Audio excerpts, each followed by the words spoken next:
दोस्तों नमस्कार, कैसे हैं आप लोग। चलो स्टार्ट कर लेते हैं आज की क्लास। पिछली क्लासें नहीं देखी हैं तो जरूर देखी जाके, ठीक है। और अब तो डेट आ गई है, अब देख लेते हैं पहले बैच के बारे में थोड़ा। ये देखो बैच चल रहा है सेकंड सेमेस्टर वालों के लिए। सेकंड सेमेस्टर वालों के लिए बैच चल रहा है। टारगेट फ्री बैच 90%, ठीक है। आल सब्जेक्ट की PDF मिल रही है आपको किस चैनल पर, टेलीग्राम चैनल है ये, डिस्क्रिप्शन लिंक पड़ी, आप वहाँ से जुड़ सकते हो। ये मेरा व्हाट्सअप नंबर है, आप यहाँ से मैसेज कर सकते हो, कोई डाउट है। ये क्लासें चल रही हैं, ये तो आपको पता ही होंगी, ये क्लासें चल रही हैं। और शाम को 4 बजे ये चल रही है वर्तमान भारतीय समाज और प्रारंभिक शिक्षा। अब ये सबका सिलेबस कंप्लीट हो चुका है। और हिंदी की अब शाम को 7 बजे ये आप सामाजिक अध्ययन चल रही है। अब शाम को 8 बजे आपको, अब प्रैक्टिस 9 बजे जो होती थी, अब 8 बजे प्रैक्टिस होगी। तो इसलिए आपके पास अब कितने दिन बचे हैं, एग्जाम डेट आ गई है। एग्जाम डेट आ गई है तो आपके पास 20 दिन मान लो, 20 दिन में, हाँ 20 दिन मान लो बचे हैं आपके पास, 20 दिन। तो आपको तैयारी करनी है अच्छे से और लग जाओ 20 दिन में। और सारी प्ले लिस्ट बनी है, आप वहाँ से देख सकते हैं जाके क्लास है, ठीक है। चलो आज बिना टाइम वेस्ट किए अपनी आज की क्लास स्टार्ट कर लेते हैं। आज क्या पढ़ेंगे, फेवेल फेवेल पढ़ेंगे, इनका जीवन परिचय देखेंगे। और हमने लोगों ने पढ़ लिया, ठीक है। चलो देखते हैं फेवेल के बारे में, देखते हैं। इनका पूरा नाम था फ्रेडरिक फ्रोबेल था नाम, इनका पूरा नाम। फ्रोबेल के बारे में पढ़ेंगे, इनका नाम पूरा क्या था ये पढ़ेंगे फ्रोबेल के बारे में, ठीक। फ्रोबेल का जन्म 21 अप्रैल 1782 में हुआ था। 1782 में हुआ था। फ्रोबेल 82 में हुआ था। कहाँ हुआ था, जर्मनी में हुआ था। कहाँ हुआ था, जर्मनी में इनका जन्म हुआ था। जर्मनी में इनका जन्म हुआ था, ठीक है। फ्रोबेल का जन्म 21 अप्रैल सन 1782 ईस्वी में हुआ था। कहाँ हुआ था, जर्मनी में हुआ था, ठीक, जर्मनी में हुआ था। फ्रोबेल जब 9 माह के थे, मतलब 9 महीने के ही थे, तभी इनकी माता जी का देहांत हो गया। जब 9 मंथ थे तभी इनकी माता जी का देहांत हो गया, ठीक है, देहांत हो गया। इनके पिताजी पादरी थे। पिता की उपेक्षा ने फ्रोबेल की आत्मनिष्ठा बना दी थी। इनके अपने विद्यार्थी जीवन से इसे अनेक अभाव का सामना करना पड़ा। मतलब इन्हें अपने जीवन में अनेक अभावों का सामना करना पड़ा, बड़ा कठिनाइयों का सामना करना पड़ा। और 15 वर्ष की अवस्था में एक वन रक्षक के साथ कार्य करने का अवसर मिला। 15 वर्ष की अवस्था में इन्हें एक वन रक्षक के साथ कार्य करने का अवसर मिला, ठीक, जहाँ उनके अंदर प्रतिष्ठ प्रेम उत्पन्न हुआ, ठीक। 17 वर्ष की आयु में इसने जेना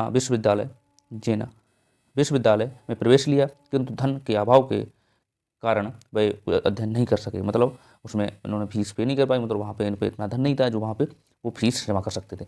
1802 ईस्वी में इनके पिता का भी देहांत हो गया। इनके पिताजी का भी देहांत 1802 में हो गया।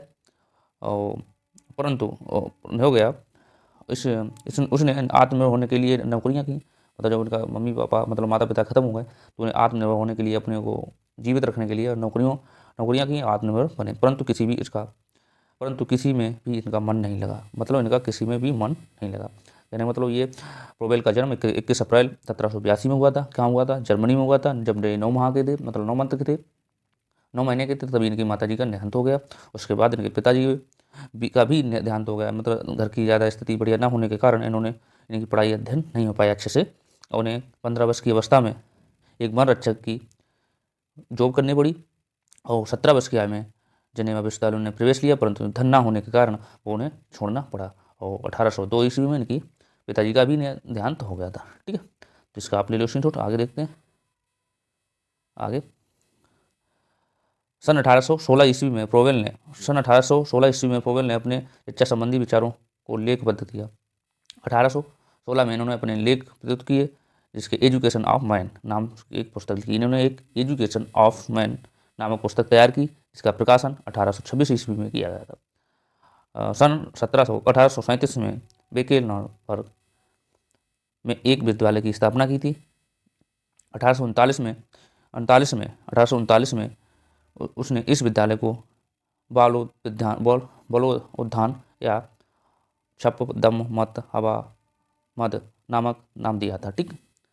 छपदक मत हब तज मद नाम दिया था। फ्रोबेल ने अपने किंडर गार्डन की विशेषता सफलता मिली थी, जिससे उत्साहित होकर फ्रोबेल ने अन्य संस्थाओं को भी किंडरगार्टन स्कूल खोले थे। विभिन्न स्थानों पर अपनी शिक्षण विधि की विशेषता का उल्लेख किया करते हुए व्याख्यान दिए थे। अपनी शिक्षण विधि के संबंध में शिक्षकों को व्यवहारिक प्रशिक्षण भी दिया था।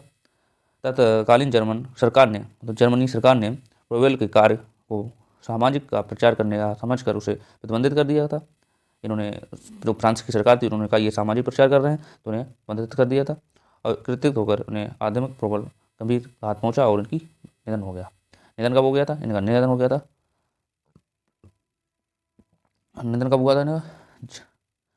इनका निधन हो गया था 1782 ईस्वी में। जन्म हुआ था 1782 में, 1852 में इनका निधन हो गया। ठीक है, 1852 में इनका निधन हो गया था। ठीक है, ये ले लो आप स्क्रीनशॉट। आगे देखते हैं, इनकी रचनाएं देख लेते हैं। रचनाएं क्या क्या थी? रचनाएं थी एक मनुष्य की शिक्षा फर्स्ट रचना। दूसरी रचना थी माँ और गाने बजाओ, ये किसकी रचना थी? फ्रोबेल की थी।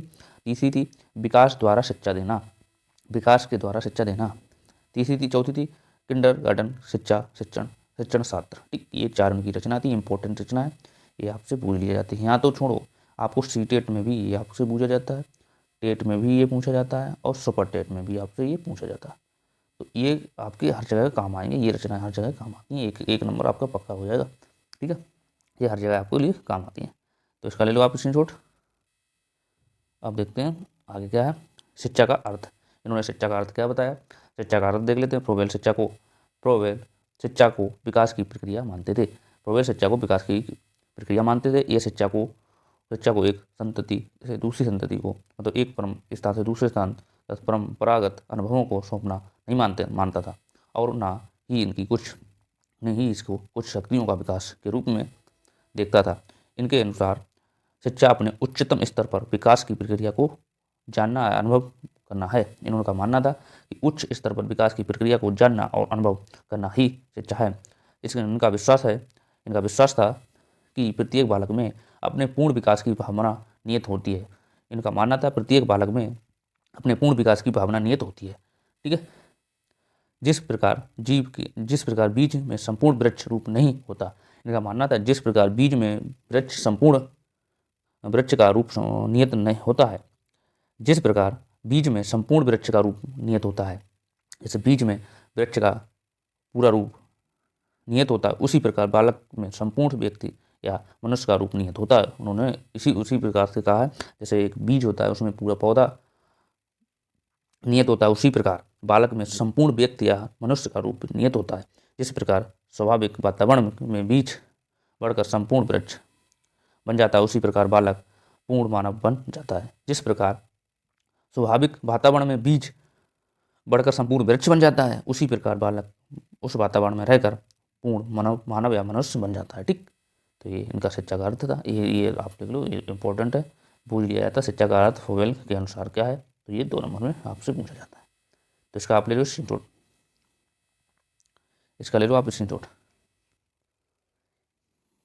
हाँ, ये देखो शिक्षा के उद्देश्य। इन्होंने शिक्षा के उद्देश्य क्या बताया, वो देखते हैं। शिक्षा के उद्देश्य फ्रोबेल के अनुसार शिक्षा का मुख्य उद्देश्य है, क्या मुख्य उद्देश्य था? शक्तिपूर्ण, शुद्ध, कलंक रहित पवित्र जीवन, मतलब कलंक नहीं लगना चाहिए, प्राप्ति करना। शिक्षा का कार्य मनुष्य को स्पष्टता का मार्ग दिखाती है। शिक्षा मनुष्य को सही मार्ग दिखाती है। स्पष्टता मतलब होता है सही मार्ग दिखाती है, सही मार्ग दिखाती है। ठीक, जिससे वे प्रकृति का सामना करने अथवा ईश्वर को एकता प्राप्त करने में सफल हो जाता है। जिससे मतलब शिक्षा का उद्देश्य क्या माना है? शिक्षा का कार्य मनुष्य को स्पष्टता मतलब सच्चाई से परिचित कराता है, जिससे वह प्रकृति का मानना जिससे वह प्रकृति का सामना करने तथा ईश्वर से एकता प्राप्त करने में सफल हो सके। तो ये आप इसका ले लो स्क्रीनशॉट। ये 2 नंबर में पूछा जाता है, ये इंपॉर्टेंट है। ठीक है, ये आपके पास ज़्यादा दिन नहीं बचे हैं, आपके पास 20 दिन पढ़ रहे हैं, सही से पढ़ लो। आप कहीं भी मत भटको। ठीक है, जहाँ भी पढ़ना होगा एक जगह पढ़ लो सही से, और जहाँ आपको सही लगे, जहाँ संपूर्ण सिलेबस हो, वहाँ पे आप जुड़िए, और कहीं भटकने की जरूरत नहीं। 20 दिन में आप बताओ कितना पढ़ लोगे, कहाँ जाओगे? तो इसलिए यहाँ पे पूरा बैच पढ़ा है आपके पास। बहुत लोगों ने आपको बैच कराया ही नहीं, प्रैक्टिस का होगा। लिए आपको प्रैक्टिस करा दी, वो भी अधूरी प्रैक्टिस करा, उससे क्या हो जाए, पूरा बैच सिलेबस होना चाहिए आपके पास। तो इसलिए चैनल पर नए हो तो चैनल जरूर सब्सक्राइब कर लो। यहाँ पे सारी प्लेलिस्ट बनी, हर सिलेबस हर विषय की बनी है प्लेलिस्ट, और पूरा सिलेबस कराएगा एक पॉइंट टू पॉइंट। वहाँ पे ज़्यादा क्लासें भी नहीं है, सब में क्लासें 20+ हैं, सब लोग 20-22 क्लासें हैं, ज़्यादा नहीं, आधा घंटे की हैं, ठीक है। तो आप वो देख भी सकते हो। तो इसलिए ज़्यादा भटकने की जरूरत नहीं है, और आपको बैग अपनी बचानी है, अच्छे नंबर लाने हैं, तो आप यहाँ से जुड़िए और आराम से अपना सिलेबस करिए और अच्छे नंबर आएंगे आपके, ठीक है। सब्सक्राइब जरूर कर लो, जिससे आपको यहाँ से टाइम टू टाइम नोटिफिकेशन पहुँचता है। अब देखो प्रैक्टिस स्टार्ट हो गई सबकी, और ये भी प्रैक्टिस स्टार्ट हो जाएगी, ठीक है। चलो फिर मिलते हैं आगे भी एग्जाम में, और देखते हैं आगे क्या है।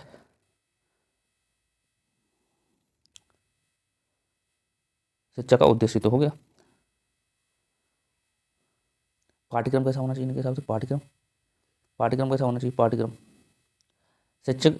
शिक्षक उद्देश्यों को ध्यान में रखकर फोवेल ने पाठ्यक्रम को अंतर्गत निम्नलिखित चार पाठ्य अध्ययनों का निर्धारित किया और 4 पॉइंट दिए हैं। कौन कौन से? पहला पॉइंट क्या होना चाहिए, धर्म तथा धार्मिक निर्देश, एकता तथा ईश्वर संबंधी भावनाएं उत्पन्न करने के लिए, ठीक। पहला पॉइंट हो गया धर्म तथा धार्मिक निर्देश, एकता तथा ईश्वर संबंधी भावनाएं उत्पन्न करने के लिए। दूसरा पॉइंट क्या दिया है? दूसरा पॉइंट इन्होंने माना है प्राकृतिक विज्ञान तथा गणित आध्यात्मिक अंतर्दृष्टि तथा विकास का ज्ञान कराने के लिए, मतलब प्राकृतिक तथा विज्ञान, गणित, आध्यात्मिक अंतर्दृष्टि तथा विकास का ज्ञान कराने के लिए। तीसरा पॉइंट दिया भाषा अभिव्यक्ति का संप्रेषण है, आत्म संप्रेषण है। चौथा पॉइंट है कला संवेगात्मक तथा योगात्मक दोनों होनी चाहिए। ये आप ले लो स्क्रीनशॉट, ये ले लो स्क्रीनशॉट। नेक्स्ट देखते हैं आगे। शिक्षण विधि इन्होंने क्या माना? शिक्षण विधि ने का क्या कहना था? पोवेल के शिक्षण विधि बालक का विकास प्रक्रिया से संबंध था, बालक का विकास प्रक्रिया से संबंध था। इन्होंने ऐसा माना है बालक शिक्षण विधि ऐसी होनी चाहिए जिससे बालक अच्छे से सीख सके। शिक्षक को मात्र विद्यार्थी को उत्तेजित करना है, शिक्षक को उत्तेजित मतलब मोटिवेट करना है, बच्चों को ये सही मार्ग दिखाना है, उसका निरीक्षण करना है। विद्यार्थी उत्तेजित होकर स्वीक्रिय मतलब स्वयं करने लगेगा। उनके अनुसार बालक प्रकृति प्रेमी था। उनके अनुसार मतलब पोवेल के अनुसार बालक प्रकृति प्रेमी, आत्म प्रेरित तथा विकासशील होते हैं। बिल्कुल सही बात है, मतलब उनका मानना था बालक आत्म प्रेरित होते हैं, स्वयं करते सकते हैं, विकासशील होते हैं। और उन्होंने अपनी शिक्षण विधि के अंतर्गत 3 प्रकार की क्रियाओं का उल्लेख किया। कौन कौन सी क्रियाएं हैं वो देख लेते हैं। तो शिक्षण विधि कैसी होनी चाहिए? शिक्षण विधि बालक के विकास का संबंध है, शिक्षण विधि बालक के विकास की प्रक्रिया से संबंध है, जिसे शिक्षक को मात्र से विद्यार्थी को उत्तेजित मतलब मोटिवेट करना चाहिए, सही मार्ग दिखाना चाहिए। बालक स्वयं ही करेगा, ठीक, मोटिवेट होकर स्वयं करेगा। देख लेते हैं उन्होंने 3 शिक्षण विधि कौन सी दी है। जब स्क्रीनशॉट ले लिया, स्क्रीनशॉट ले लो। नंबर 1 कौन सी? आत्मक्रिया विधि। आत्मक्रिया विधि क्या है? पोवेल के अनुसार बालक कुछ प्रवृत्तियों के साथ जन्म लेता है जो उसे कुछ ना कुछ क्रियाएं करने के लिए प्रेरित करता है। यदि उनके अनुसार कार्य करने के लिए प्रेरित किया जाए और अवसर प्रदान किया जाए तो वह अपने व्यक्तित्व और विकास और वास्तविक प्रयोग कर सकता है। बिल्कुल सही बात। उनका कहना था कि बालक को उसे थोड़ा अवसर दिया जाए, करने का अवसर दिया जाए, प्रेरित किया जाए तो वो व्यक्तित्व का विकास और वास्तविकता प्रयोग कर सकता है, ठीक। पर यह आवश्यक है कि उसे अपनी सक्रियता के लिए स्वतंत्र वातावरण दिया जाना चाहिए, मतलब उतनी फ्रीडम दिया चाहिए। कोई भी किसी प्रकार का प्रेशर नहीं होना चाहिए, किसी प्रकार का दंड नहीं देना चाहिए, उसे एकदम फ्रीडम छोड़ देना चाहिए, ठीक। इसका आप ले लो स्क्रीनशॉट, इसका ले लो आप स्क्रीनशॉट,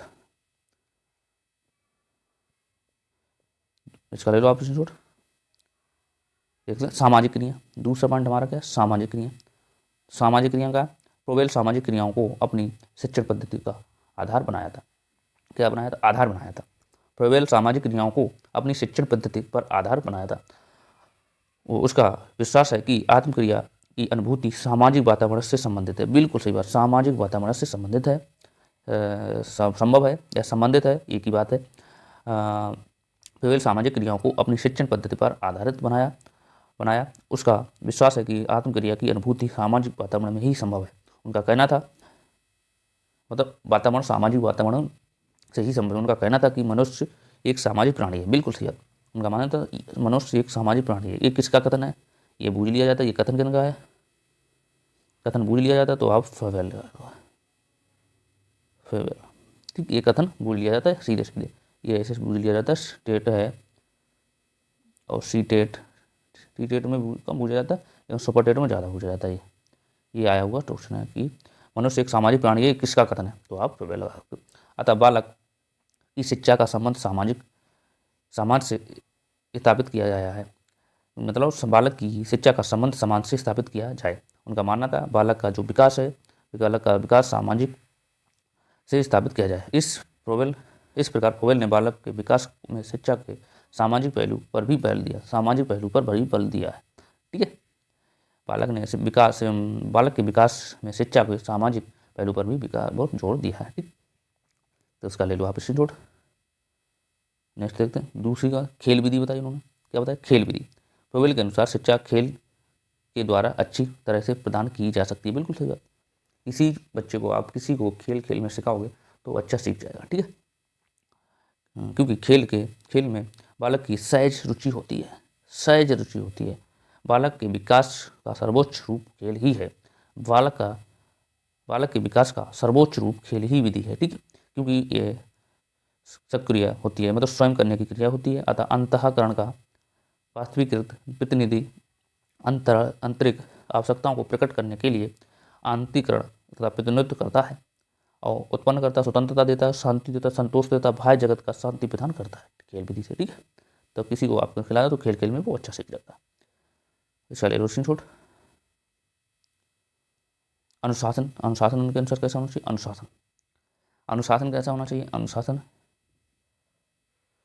अनुशासन कैसा होना चाहिए? प्रोवेल का विश्वास है कि अनुशासन द्वारा आत्मज्ञान तथा आध्यात्मिक पूर्णता संभव है। वह अनुशासन की व्यवस्था के लिए शिक्षक की एक जिम्मेदारी को महत्वपूर्ण मानता है। बिल्कुल सही बात है। उनका मानना था प्रोवेल का विश्वास है कि अनुशासन द्वारा आत्मज्ञान तथा आध्यात्मिक पूर्णता संभव है। वह अनुशासन की व्यवस्था के लिए शिक्षक की जिम्मेदारी को पूर्ण मानता था। शिक्षक को अपने छात्रों में प्रेम, सहानुभूति, सहयोग, आत्म आज्ञाकारिता आदि नैतिकता गुणों का विकास करना चाहिए, जिससे उसे बालक को सीमित स्वतंत्रता प्रदान करनी चाहिए। ठीक चाहिए, परंतु बाह्य प्रतिबंधों एवं शारीरिक दंड का प्रयोग ना करे। बाह्य प्रतिबंधों और शारीरिक दंड का प्रयोग ना करे, नहीं करना चाहिए। इस प्रकार फोवेल की ने ही संपूर्ण अनुशासन पद्धति का आधार बच्चों में व्यवस्था के प्रति प्रेम और पारंपरिक सहयोग का सद्भावना है। ठीक, तो ये उन्होंने कहा बच्चे को दंड नहीं देना चाहिए और बाहरी प्रतिबंधों से मुक्त होना चाहिए, भारी प्रतिबंध नहीं देना चाहिए। ठीक है, ये उनका आश्वासन था। ये आप ले लो, ये आपसे पूछा जाता है, इंपॉर्टेंट पॉइंट है। ठीक है, और देखते हैं क्या किंडरगार्टन इनकी खेल विधि थी, इन पर देख लेते हैं पॉइंट। खेल आनंद और स्वतंत्रता में सर्वोच्च बल है।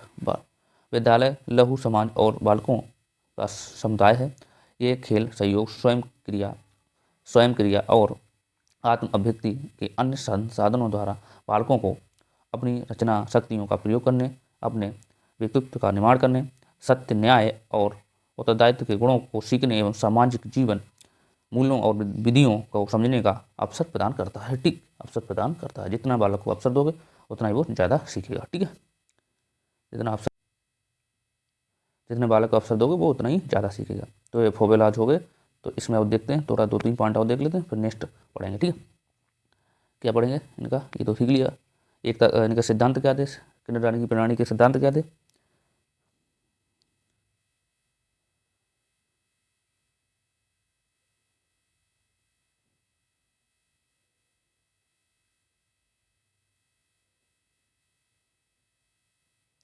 प्रणाली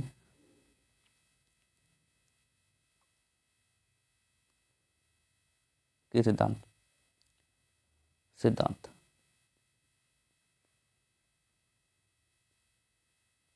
नंबर 1, एकता का सिद्धांत हो, एकता का सिद्धांत, एकता का सिद्धांत,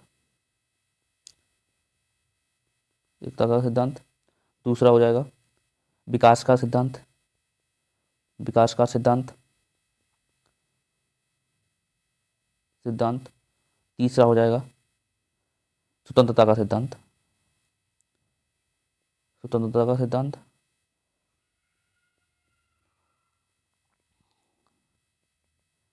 चौथा कहते हैं सामाजिकरण का सिद्धांत। चौथा क्या हो जाएगा? सामाजिकरण का सिद्धांत, सामाजिकरण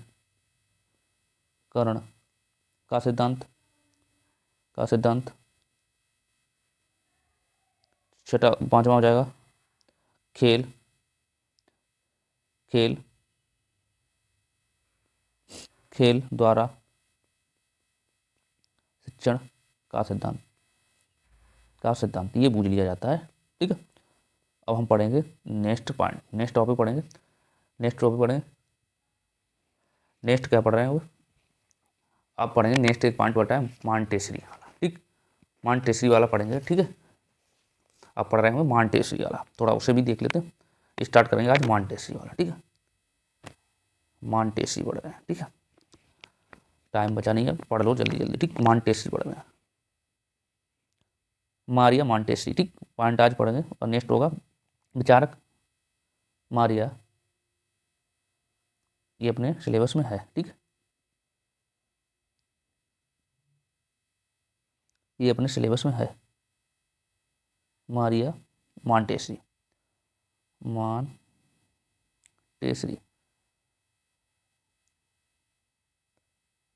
मॉन्टेसरी, ठीक। मारिया मॉन्टेसरी, इनका पूरा नाम क्या था? पूरा नाम क्या था? पूरा नाम देख लेते हैं। मारिया मॉन्टेसरी पूरा नाम, पूरा नाम मारिया मॉन्टेसरी का पूरा नाम था मारिया टेकला, मारिया,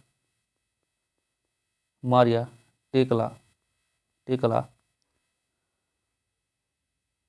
आर्मी, आर्मी टिक्सिया, इनका पूरा नाम है टेसरिया मॉन्टेसरी, ठीक। इनका पूरा नाम पूछ लिया जाता मारिया मॉन्टेसरी, ठीक है, ठीक है। इनकी खास बातें क्या थी? 7 बातें क्या थी? इनकी पुस्तक कौन थी? पुस्तक थी द सोसाइटी ऑफ चाइल्ड, ठीक है, द डिस्कवरी ऑफ चिल्ड, ये पुस्तकें इनकी थी। उनकी खास बातें क्या थी? औद्योगिक छात्र से में उपाधि प्राप्त करने वाले पहले इटली, और ये रहने वाले कहाँ थे? निवासी कहाँ थे? निवासी, निवासी कहाँ के थे? निवासी थे, निवासी कहाँ के थे? इटली के थे, इटली, इटली के निवासी थे, इटली के निवासी थे, ठीक है। इनकी खास बात क्या थी? और औषधि शास्त्र में, औद्योगिक शास्त्र में इन्हें उपाधि प्राप्त करने वाले पहले इटली की महिला, ठीक, ठीक, ये एक महिला थी, ठीक। तो नेक्स्ट और देखते हैं इनके शिक्षक, शिक्षक बिंदु कहाँ थे? शिक्षक बिंदु कहाँ थे? शिक्षक, शिक्षक बिंदु कहाँ था?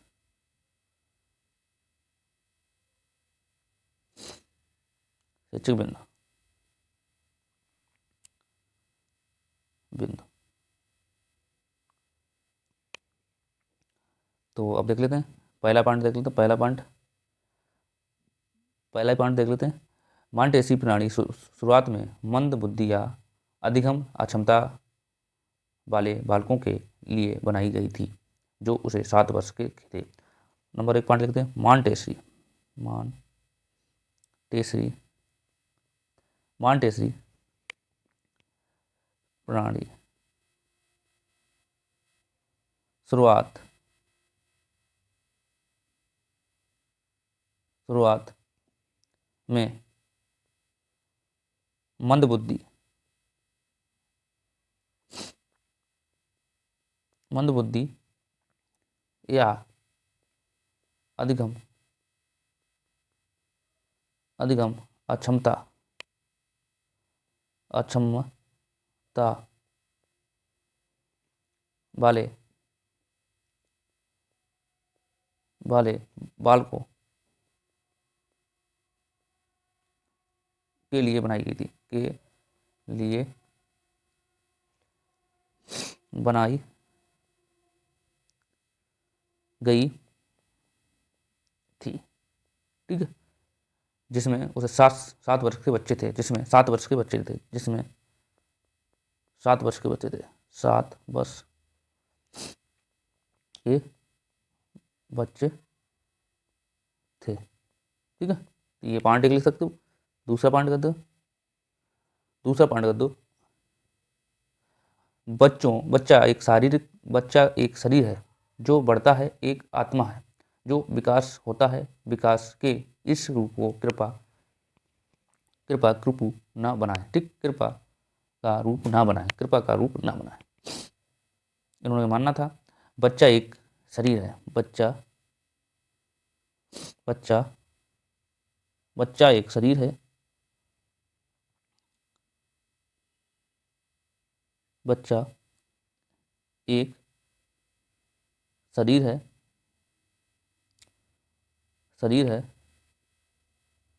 शरीर है जो बढ़ता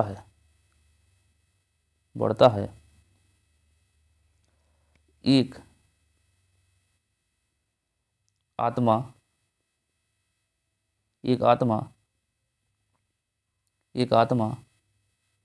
है जो आत्मा है जो विकसित होता है, विकसित होती है, जिसका विकसित होती है विकास के रूप में, विकास के इस रूप को, विकास के इस रूप को कृपा का रूप ना बनाए, कृपा का रूप ना बनाए।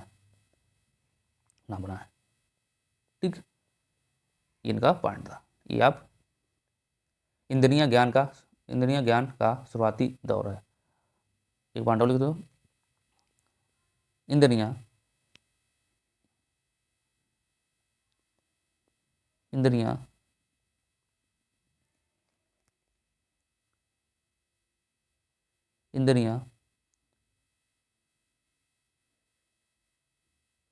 ज्ञान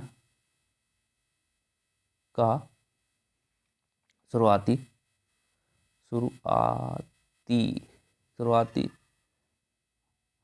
द्वार है। ठीक, पॉइंट लिख लो। ठीक है, ये पॉइंट आप लिख लो। मांटेसी पद्धति के सिद्धांत क्या थे? अब लिख लो मांटेसी पद्धति के सिद्धांत। मांटेसरी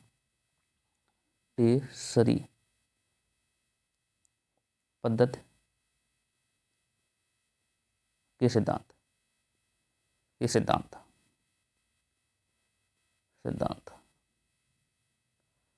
मांटेसी पद्धति के सिद्धांत क्या थे? नंबर एक देख लेते हैं। आत्मकथा का सिद्धांत,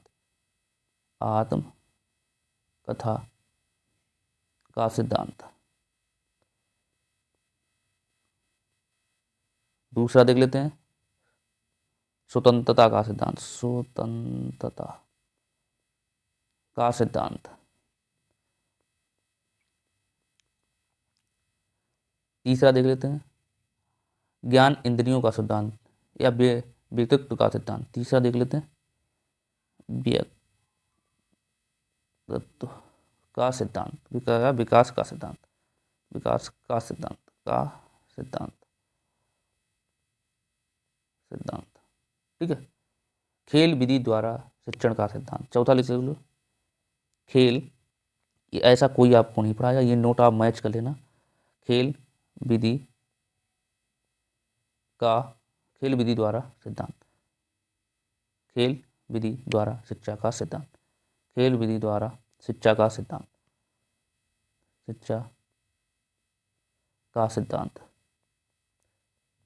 खेल विधि द्वारा शिक्षा का सिद्धांत। ऐसा आपको कोई नहीं पढ़ाएगा। ठीक है, खेल विधि द्वारा शिक्षा का सिद्धांत। पहला पॉइंट क्या? आत्मकथा का सिद्धांत। दूसरा क्या हो जाएगा? स्वतंत्रता का सिद्धांत। तीसरा क्या हो जाएगा? व्यक्तित्व विकास का सिद्धांत। चौथा हो जाएगा खेल विधि द्वारा शिक्षण का सिद्धांत। ठीक है, खेल विधि द्वारा शिक्षण का सिद्धांत, ये आप नोट कर लीजिए, इंपॉर्टेंट पॉइंट है। ठीक है, इंपॉर्टेंट पॉइंट है, ये आप नोट कर लो। ठीक है, ये पॉइंट आप चलो। शिक्षण पद्धति का देखो, शिक्षण और देख लो, 3 पॉइंट और देख लेते हैं। 3 इन्होंने शिक्षक प्रणालियों का सिद्धांत दिए हैं। कर्म इंद्रियों द्वारा शिक्षा, ज्ञान इंद्रियों द्वारा शिक्षा और गणित की शिक्षा या भाषा लिखा। ठीक है, इन्होंने और भी पॉइंट दिए हैं। ठीक है, और भी पॉइंट इन्होंने दिए हैं, देख लेते हैं। देखो इन्होंने दिए, मॉन्टेस्क्यू ने अपने शिक्षण प्रणाली में 3 शिक्षण बिंदुओं पर बात की है, अर्जन किया है। शिक्षण प्रणाली में 3 शिक्षण पद्धति के 3 पॉइंट। शिक्षण शिक्षण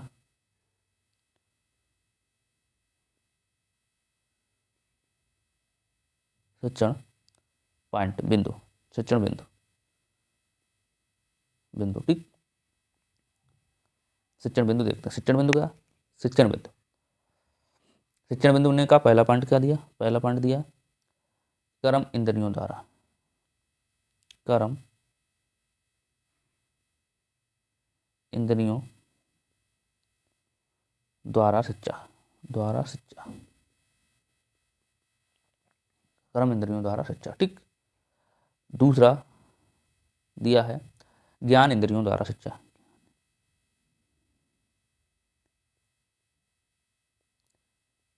द्वारा शिक्षा।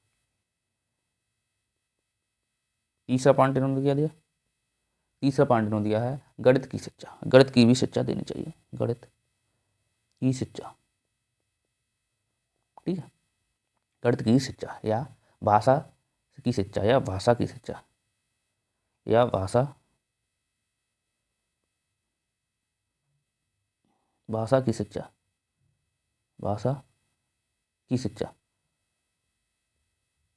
शिक्षा या भाषा की शिक्षा ठीक। भाषा की शिक्षा, शिक्षा एक ऐसी प्रक्रिया है जो बालक को अपना स्वाभाविक विकास करने में सहायता देती है। एक पॉइंट और लिख लो, एक पॉइंट और लिख लो, इन्होंने एक पॉइंट और लिख लो, इंपॉर्टेंट पॉइंट है। शिक्षा एक ऐसी प्रक्रिया है, शिक्षा एक ऐसी प्रक्रिया है, जो बालक को, जो बालक को अपना स्वाभाविक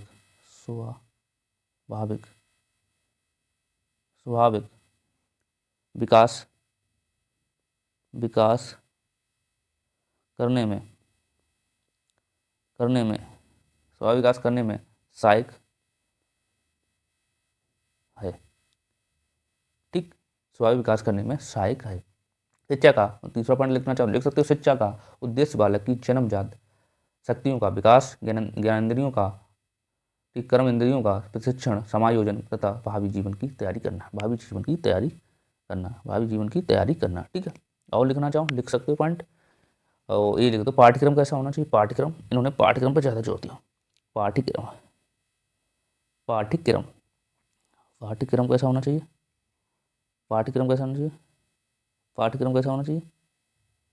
पाठ्यक्रम कैसा होना चाहिए? नंबर 1, कक्षा 1 तक, क्लास 1 का पाठ्यक्रम कैसा होना चाहिए? पाठ्यक्रम 1 का कैसा होना चाहिए? छोटी मेज या कुर्सी का सरकना, दंड कारम आदि में अंतर करना। छोटी मेज या कुर्सी का सरकार, गरम, ठंडा गरम आदि में अंतर करना ठीक। सरकाना, लिखो पॉइंट। कक्षा 1 तक छोटी मेज या कुर्सी का सरकाना, डंडा, ठंडा गरम आदि में अंतर करना। लिख सकते हो छोटी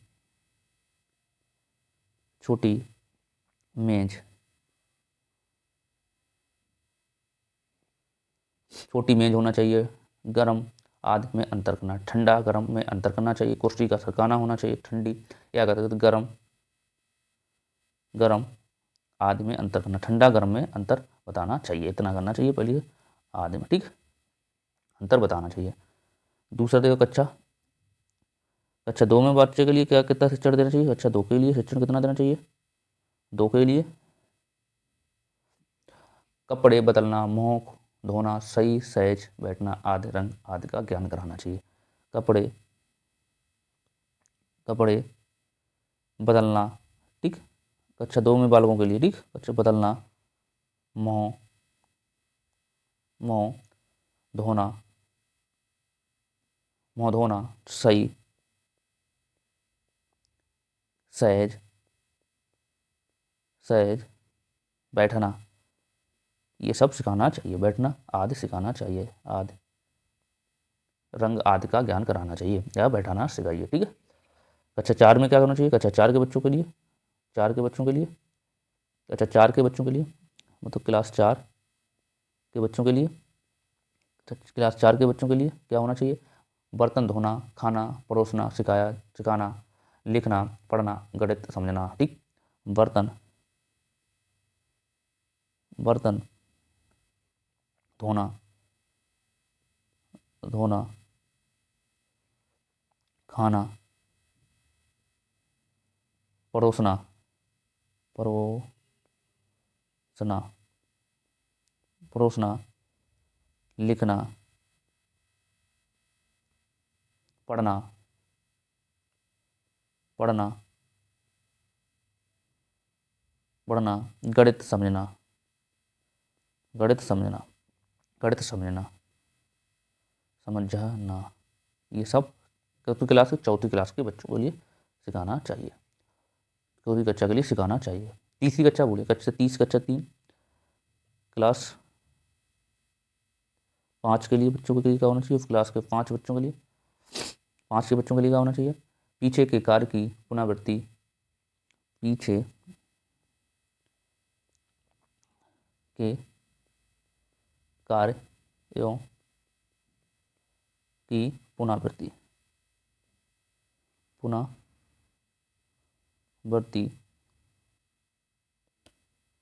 वृत्ति, स्वच्छता, स्वच्छता,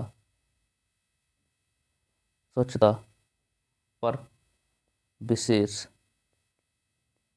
विशेष ध्यान देना, ध्यान देना, आदि, ठीक। कक्षा 5 के बालकों के लिए और रहेगा कक्षा 3 के बालकों की दृष्टि, गति, स्पर्श आदि समझना। कक्षा 3 के बच्चों के लिए, कक्षा 3 के बच्चों के लिए, कक्षा 3 के बच्चों के लिए क्या होना चाहिए? कक्षा के 3 बच्चों के लिए क्या होना चाहिए? दृष्टि,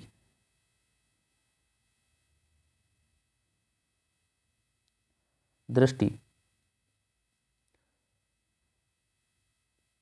दृष्टि, गति, गति, स्पर्श,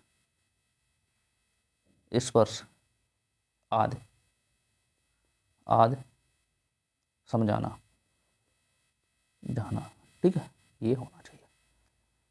एक पॉइंट और लिख लो, इम्पोर्टेंट पॉइंट है, फिर अपने क्लास ख़त्म करते हैं, ठीक है। ऐसा क्लास में आपको कोई मिल जाए तो आप हमसे मैच कर लेना सिलेबस, ठीक है।